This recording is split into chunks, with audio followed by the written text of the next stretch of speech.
Quando eu vi o Lula ladrão, até hoje eu escuto Lula ladrão. Quando ele começou a ser investigado, eu acompanho pelas mídias, não só nacionais, né?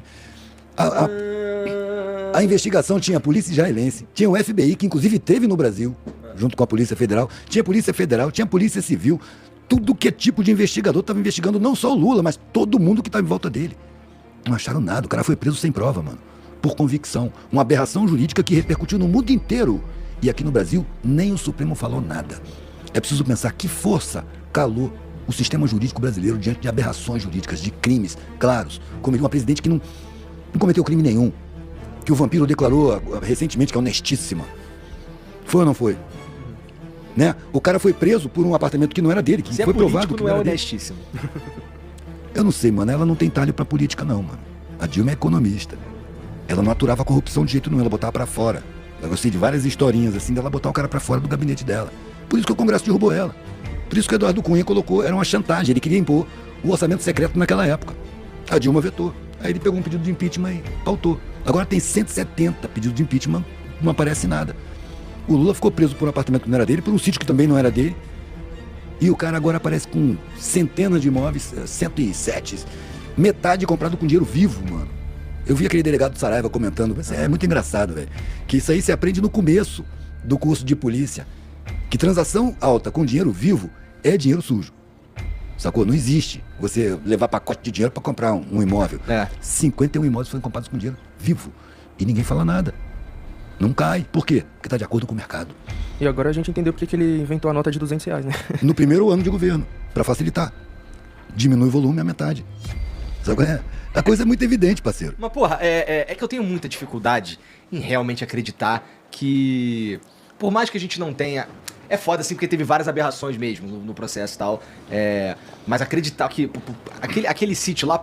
Ó, dá pra gente... Dá pra ter um sítio aquele sem ter sítio um sítio. é de um amigo de infância do Lula. Eu li a história, eu não sou lulista, mano. Eu sei que não. Eu tomei muita porrada dos petistas porque eu criticava o governo Lula.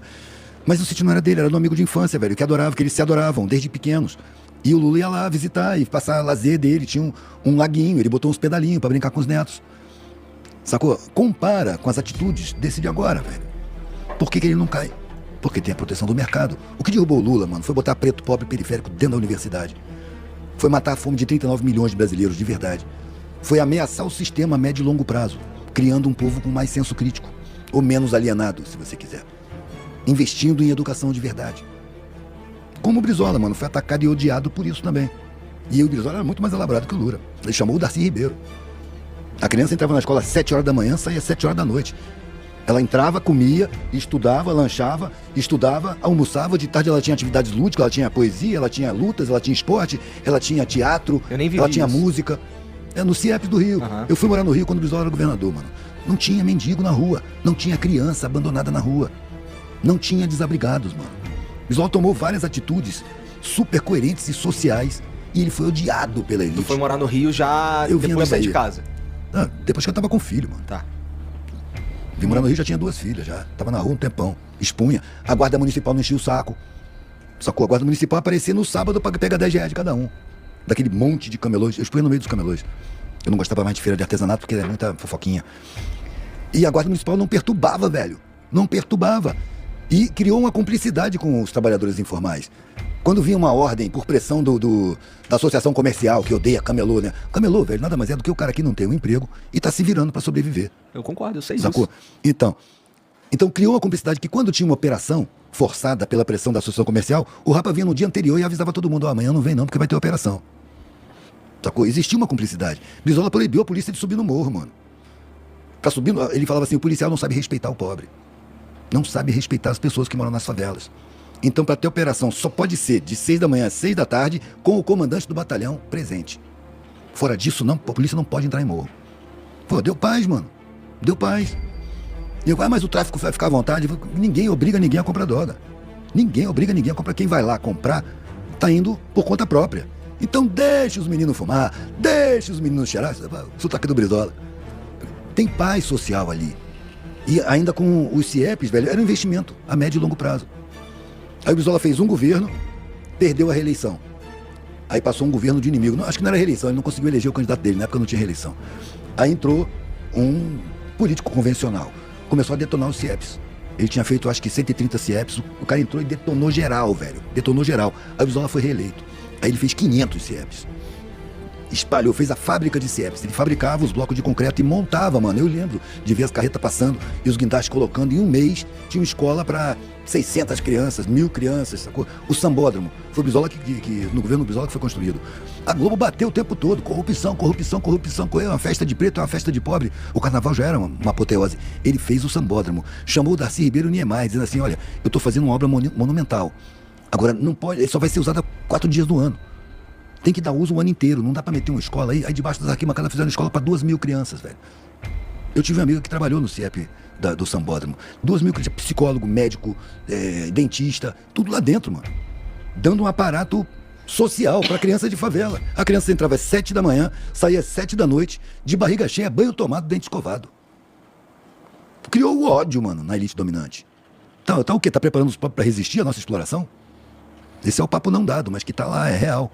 Tá preparando o pobre para entender o que está acontecendo? O pobre não pode entender o que está acontecendo. Isso é um perigo. Então o Brizola era odiado. Inclusive preferiram o Lula do que o Brizola na presidência. Sim. E como faz falta alguém, né, de esquerda pautando caçar a concessão da Globo, né? Porque agora o Bolsonaro fala isso aí de fantasia, mas antes dele, quem pautava isso era o Brizola, mano. O Brizola falava, se eu for eleito, no subir na rampa do Planalto, dia, primeiro dia eu caço a concessão da Globo. A primeira caneta que eu enxergar. É isso, desde o princípio, mano, é isso. Foi fundado ilegalmente, com capital internacional, financiado pelos Estados Unidos, coisa inconstitucional. Absurdo, então, enfim.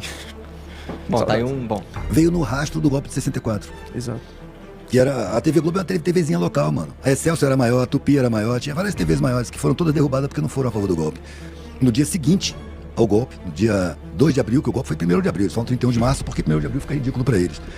Né? No dia 2 de março, o editorial do Globo foi assinado por Roberto Marinho e o título era Enfim a Democracia. 2 de abril. Enfim a Democracia. É uma junta militar que tinha derrubado um governo democraticamente eleito. Que tinha já o decreto da reforma agrária pronto, que já tinha o Plano Nacional de Alfabetização. Olha, para tu ter uma ideia. O Plano Nacional de Alfabetização foi feito no método Paulo Freire. Paulo Freire, inclusive, foi chamado para dirigir esse plano. Milhares de professores vocacionados, apaixonados pela ideia, se inscreveram, velho, porque era um plano para exterminar o analfabetismo em território nacional.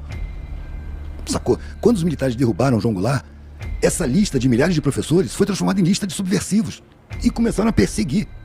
O irmão do Zico, jogador de futebol, ele era um desses professores, teve que sair do Brasil, mano. Um montão foi preso, foi torturado, foi tido como subversivo. Por quê? Porque queria acabar com o analfabetismo em território nacional. Você quer ter um país decente, mano? Ou não? A elite não quer não, mano. Quer o povo ignorante, escravizado, dominado, desinformado, fácil de enganar, de iludir, de induzir, de condicionar, de ir contra o governante que mais favoreceu os pobres, mano. Mais do que Getúlio Vargas, que foi o Lula.